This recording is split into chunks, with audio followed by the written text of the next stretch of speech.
Narahat etmişdik sizi Baksel şirkətinə. Ha, buyur xanım. Təşəkkür edirəm. Məlumat verim, şəbəkə yenilənməsi var hal-hazırda Bakseldə.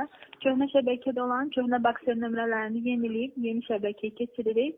Çünki köhnələrdə şəbəkə tutumu çox dəyişdi artıq. Seslə bağlı çox problem olur. Yaxşı tutmur çox yerdə Bakselin şəbəkəsi. Danışıq vaxtı tez-tez əlaqə kəsilir, internetin sürəti zəif olur.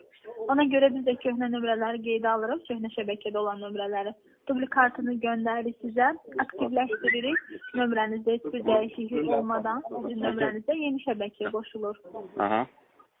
Bəli, buyurun, öz adınız adı nömrəniz. Mən içəridəyəm, türmədəyəm, tutulmuşam. Siz? Hə, tutulmuşam da, içəridəyəm. Amma telefon var sizdə, ona görə... İşlədirəm. Gizli işlədirik. Ha, aydındır. Yəni oldu, sağ olun. Bilməyəcək, heç kimə xanım. Gizli işlədirik.